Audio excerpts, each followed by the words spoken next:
गोली वड़ा पाव, शायद आपने नाम सुना हो या फिर अपने शहर में इसके आउटलेट पर गए हों। छोटे से दिखने वाले इस आउटलेट्स का टर्नओवर है सालाना 50 करोड़ रुपए। इसकी कामयाबी पर Harvard business school, IMD Switzerland और आईएसबी हैदराबाद जैसे संस्थानों ने केस स्टडी की है। कंपनी के संस्थापक वेंकटेश अय्यर ने 2004 में बॉम्बे बर्गर कहे जाने वाले वड़ा पाव बनाने के लिए एक कंपनी की शुरुआत की थी। आज इस कंपनी के देश भर में 350 आउटलेट्स हैं। वेंकटेश ने बताया कि यदि आप अच्छे से नहीं पढ़ोगे तो अंत में आपको वड़ा पाव ही बेचना पड़ेगा। जो बच्चे ठीक से पढ़ाई नहीं करते, अक्सर उन्हें ऐसे ताने सुनने को मिलते हैं।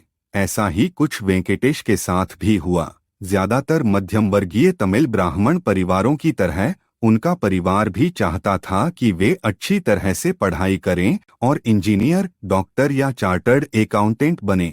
लेकिन परिवार वालों ने कभी नहीं सोचा था कि वड़ा पाव बेचकर उन्हें इतनी बड़ी सफलता मिलेगी। खुद का बिजनेस शुरू करने से पहले वेंकटेश ने करीब 15 साल फाइनेंस सेक्टर में काम किया। वे बताते हैं कि वर्षों से उनका ध्यान रिटेल सेक्टर को मजबूत करने में था। वे चाहते थे कि जरूरतमंद लोगों के लिए अधिक से अधिक नौकरियों के अवसर पैदा हो सकें। इसी बात का ध्यान में रखते हुए फरवरी 2004 में गोली वड़ा पाव का पहला स्टोर ठाणे जिले के कल्याण में शुरू किया। कॉलेज पार्टियों से लेकर क्रिकेट मैच तक वड़ा पाव सभी आयोजनों का एक हिस्सा। वेंकटेश कहते हैं कि हम सभी अपने घरों में इडली, डोसा और पोंगल खाते हैं, लेकिन मुंबई में उनके लिए वड़ा पाव फिल्मों में एक आइटम नंबर के जैसा था।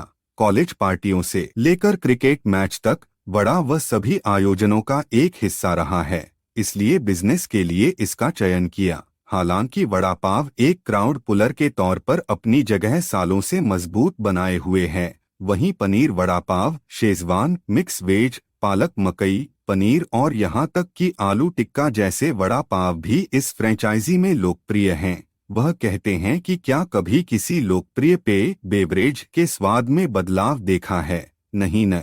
इसलिए हम भी यह निश्चित करना चाहते थे कि हमारे उत्पाद का स्वाद हर आउटलेट में समान रहे, चाहे कोई भी इसे किसी भी दिन चखे।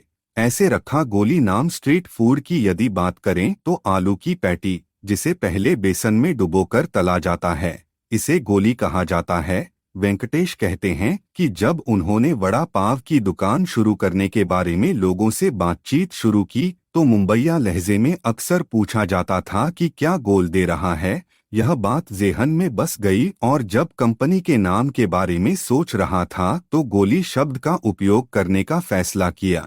नारायण मूर्ति से प्रभावित हैं वेंकटेश। कंपनी के काम के अलावा वेंकटेश जरूरतमंद बच्चों की पढ़ाई के बारे में भी कदम बढ़ा रहे हैं। इसके बारे में उन्होंने कहा कि स्कूल छोड़ चुके 10वीं पास छात्रों को कंपनी में काम करने का मौका देने का सपना है, इसलिए कंपनी में 3E का बड़ा स्थान है। यहाँ 3E का अर्थ है एजुकेशन, एम्प्लॉयमेंट और एंटरप्रेन्योरशिप। वेंकटेश इन्फोसिस के संस्थापक नारायण मूर्ति के जीवन से प्रभावित हैं, जिन्होंने अपने कर्मचारियों को स्टॉक विकल्प भी दिया।